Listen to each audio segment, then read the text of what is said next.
أعوذ بالله من الشيطان الرجيم بسم الله الرحمن الرحيم 8 أزواج من الضأن 2 ومن المعز 2 8 أزواج 8 جوڑے ہیں. ان 8 جوڑوں سے کیا مراد ہے؟ کل ہم نے آئی شروع کی تھی، وقت ختم ہو گیا تھا. میں نے تھوڑی سی وضاحت کی تھی. عربی زبان میں جوڑے کے لیے عربی زبان میں زوج کا کیا کیا معنی ہوتا ہے؟ کسی کو آپ میں سے یاد ہو تو. سر ایک تو آپ نے بتایا تھا کہ زوج جو ہے میاں بیوی دونوں کے لیے بھی استعمال ہوتا ہے اور ایک فرد کے لیے بھی استعمال ہوتا ہے، یعنی کہ اونلی بیوی کے لیے بھی اور اونلی میاں کے لیے بھی، شوہر کے لیے بھی. اور اس کے ساتھ ایک اور جگہ پہ کہ زوج استعمال ہوتا ہے وہ یعنی ایک قسم کے معنی میں، قسم ایک قسم کے معنی میں. تو عربی زبان میں زوج کا لفظ 3 معنوں میں استعمال ہوتا ہے. ایک تو جوڑے کے لیے، یعنی نر مادہ دونوں کے لیے مشترکہ طور پر ہم کہہ سکتے ہیں زوج، یعنی ایک جوڑا.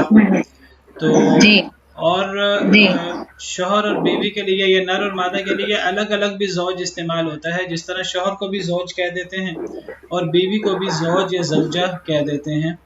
تو اور نمبر 3 کہ زوج کا ایک معنی قسم، جیسے قرآن کریم میں ہے وَأَنبَتْنَا فِيهَا مِن كُلِّ زَوْجٍ بَهِيجٍ، کہ ہم نے اگایا اس میں من کل زوج بہیج، ہر خوشنما قسم کا پودا. تو وہاں زوج قسم کے معنی میں ہے. لا تمدن عینیک الی ما متعنا به ازواجا منهم زہرۃ الحیات الدنیا. لا تمدن عینیک الی ما متعنا به ازواجا منهم، یہاں ازواجا سے کیا مراد ہے؟ لوگوں کی اقسام، قسم کے لوگ مراد ہیں. آپ اپنی نظروں کو لمبا نہ کریں. سورہ طہ کی آیت ہے وَلَا تَمُدَّنَّ عَيْنَيْكَ، آپ اپنی نظروں کو لمبا نہ کریں إِلَى مَا مَتَّعْنَا بِهِ، طرف اس کے جو ہم نے فائدہ دیا، ازواجا منہم، لوگوں میں سے مختلف قسم کے لوگوں کو. اب یہاں ازواجن سے مراد مختلف قسم کے لوگ ہیں. تو زوج کا ایک معنی قسم، زوج کا ایک معنی نر اور مادہ ملا کر جوڑا، یعنی 2 افراد کو، اور زوج کا ایک معنی نر الگ، زوج ہے. تو یہاں جو ہے یہ کس معنی میں ہے؟ اس آیت پہ، جس آیت پہ ہم پڑھ رہے ہیں، نر اور مادہ کے لیے یہاں یعنی نر کے لیے الگ زوج استعمال ہو رہا ہے، مادہ کے لیے الگ زوج استعمال ہو رہا ہے. یہ 4 جوڑے ہیں اور 8 افراد ہیں. تو 8 افراد کو، ہر فرد کو الگ الگ زوج قرار دیا. تو یہ جوڑے 4 ہیں. کون سے 4 جوڑے ہیں؟ ایک بھیڑ کا، ایک بکری کا، اور ایک اونٹ کا، اور ایک گائے کا. ایک گائے کا، ایک بھیڑ کا نر مادہ، ایک بکری کا نر مادہ، ایک اونٹ کا نر مادہ، اور ایک گائے کا نر مادہ. تو یہ جوڑے 4 ہوئے. اور یعنی اگر آپ نر مادہ کو الگ الگ زوج شمار کریں تو اس اعتبار سے یہ 8 ہیں. تو یہاں 8 ازواج، 8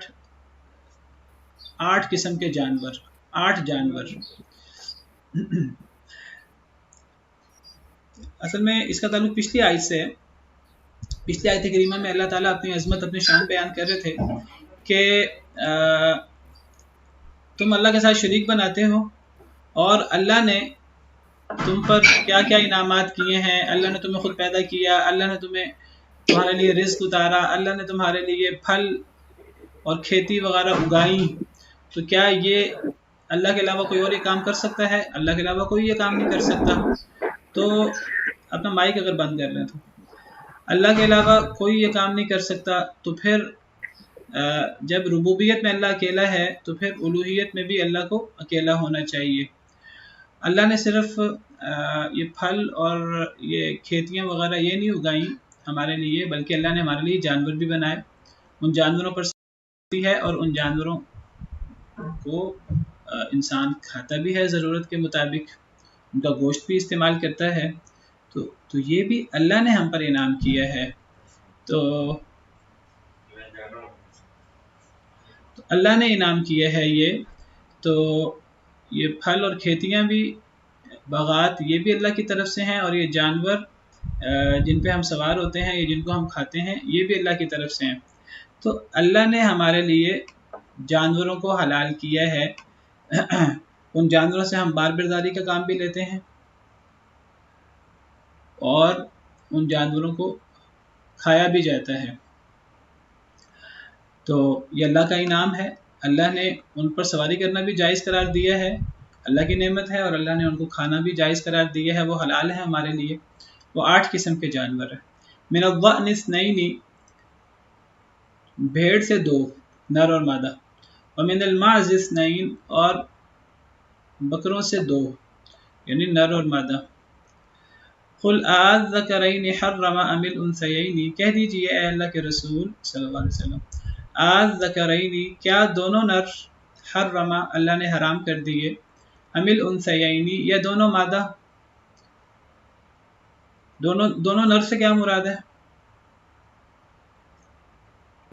بھیڑ اور بکری کا نر، دونوں، یعنی بھیڑ کا نر اور بکری کا نر۔ اللہ نے دونوں نروں کو اللہ نے حرام کیا ہے، یا دونوں مادہوں کو اللہ نے حرام کیا ہے، بھیڑ کا مادہ اور بکری کا مادہ۔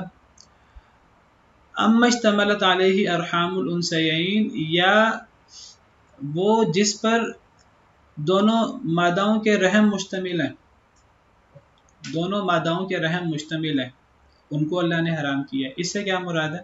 جن پر دونوں مادہوں کے رحم مشتمل ہیں، مادہ یعنی بھیڑ کا مادہ اور بکری کا مادہ، ان کے جو پیٹ کے اندر جو، یعنی ان کے پیٹ کے اندر جو اولاد ہے۔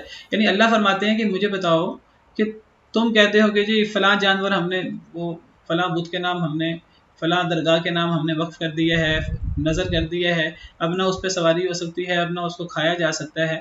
اللہ فرماتے ہیں کہ تم کون ہو یہ حلال حرام کرنے والے؟ تم کون ہو؟ اللہ نے ایک چیز کو حلال کیا تم حرام کر دیتے ہو، اللہ نے ایک چیز کو حرام کیا تم حلال کر دیتے ہو، یہ تمہارے پاس کیا اتھارٹی ہے؟ یہ حلال حرام کرنا تو اللہ کا حق ہے، الا لہ الخلق والامر ان الحکم الا للہ۔ یہ حلال اور حرام تو اللہ کریں گے۔ اگر اللہ کا یہ حق اللہ کے علاوہ کسی کو دیا جائے تو گویا یہ اللہ پر افتراء ہے، یہ اللہ کا حق کسی کو دے دیا ہے، یہ شرک ہے اللہ کے ساتھ۔ تو اللہ فرماتے ہیں اللہ نے تو ان دونوں نروں کو حرام کیا ہے، اللہ نے دونوں ماداؤں کو حرام کیا ہے، اور ان ماداؤں کے پیٹوں میں جو کچھ ہوتا ہے، ان کے بچے وہ جو پیدا ہو جاتے ہیں، اللہ نے کیا نروں کو اللہ نے حرام کیا ہے کہ ماداؤں کو اللہ نے حرام کیا ہے کہ ان کی اولادوں کو اللہ نے حرام کیا؟ اللہ نے تو کسی کو بھی حرام نہیں کیا۔ یہ جن 8 جانوروں کی بات ہو رہی ہے، یہ تو سب جانور حلال ہیں نا۔ نبئونی بعلم ان کنتم صادقین، مجھے خبر دو علم کے ساتھ اگر تم سچے ہو۔ کتنی سیدھی سی بات ہے، یہ دلیل کے ساتھ بات کرو۔ تم کہتے ہو کہ جی فلاں جانور فلاں درگاہ کے نام ہم نے وقف کر دیا، اب وہ حرام ہو گیا، سواری کرنا حرام ہو گیا، اس کو کھانا حرام ہو گیا، یا مردوں کے لیے کھانا حرام ہے، عورتوں کے لیے کھانا جائز ہے، یا مخصوص لوگوں کے لیے کھانا جائز ہے، باقی لوگوں کے لیے حرام ہے، یا جو اولاد پیدا ہوگی تو اگر وہ زندہ پیدا ہوگی تو مردوں کے لیے جائز ہے، اگر مردہ پیدا ہوگی تو مرد عورت دونوں کھا سکتے ہیں۔ یہ جو عجیب و غریب قسم کی تفصیلات تم نے بنا رکھی ہیں، تمہیں کس نے اتھارٹی دی؟ ام لہم شرکاء شرعوا لہم من الدین ما لم یأذن بہ اللہ، کیا ان کے لیے شریک ہیں جنہوں نے ان کے لیے دین میں ایسی چیزیں شامل کر دی ہیں جس کی اللہ نے اجازت نہیں دی؟ یہ اللہ کا اختیار ہے، اللہ کے اختیار کو تم اپنی مرضی سے کیسے چینج کر سکتے ہو؟ تم اپنے شریکوں کے پیچھے لگ کر کیسے چینج کر سکتے ہو؟ مجھے خبر دو علم کے ساتھ اگر تم سچے ہو۔ کوئی کسی کتاب سے، کوئی اللہ کی وحی، کوئی کسی نبی کا قول پیش کر دو، کوئی اللہ کی کتاب پیش کر دو کہ یہ چیزیں اللہ نے حرام کی ہیں۔ وَمِنَ الْإِبِلِ اثْنَيْنِ وَمِنَ الْبَقَرِ اثْنَيْنِ، اور اونٹ میں سے بھی 2 یعنی نر اور مادہ، وَمِنَ الْبَقَرِ اثْنَيْنِ، اور گایوں میں سے بھی 2 یعنی نر اور مادہ۔ قُلْ آذَّكَرَيْنِ حَرَّمَ أَمِ الْأُنثَيَيْنِ، کہہ دیجئے کیا دونوں نر اللہ نے حرام کیے، أَمِ الْأُنثَيَيْنِ، یہ دونوں مادائیں اللہ نے حرام کی، یعنی دونوں نر سے مراد یعنی اونٹ کا نر اور بیل، اور یا دونوں مادائیں اللہ نے حرام کی یعنی اونٹنی اور گائے۔ اما اشتملت علیہ ارحام الانثیین، یا جس پر مشتمل ہیں دونوں ماداؤں کے رحم، یعنی یہ اونٹنی اور گائے کے پیٹ میں جو کچھ ہے جو اسے پیدا ہوتا ہے وہ اللہ نے حرام کیا۔ اللہ نے دونوں نروں کو حرام کیا، اللہ نے دونوں ماداؤں کو حرام کیا، اللہ نے اولاد کو حرام کیا۔ اللہ نے تو کسی کو بھی حرام نہیں کیا، اللہ نے تو ان کو تمہارے لیے پاکیزہ بنا کر جائز قرار دیا ہے، تم ان کو حرام کر لیتے ہو اپنے خود ساختہ اصول بنا کر، یہ اللہ پر افتراء کرتے ہو، یہ بہت بڑا جرم ہے۔ جیسے میں نے پیچھے ذکر کیا، یہ قتل کے برابر، جس طرح اپنے اولاد کو قتل کرنا جرم ہے۔ شیطان نے ان کے لیے اس قسم کی چیزیں مزین کر دی، شیطان نے ان کے لیے شرک مزین کر دیا، یہ بھی اسی طرح کا شرک ہے۔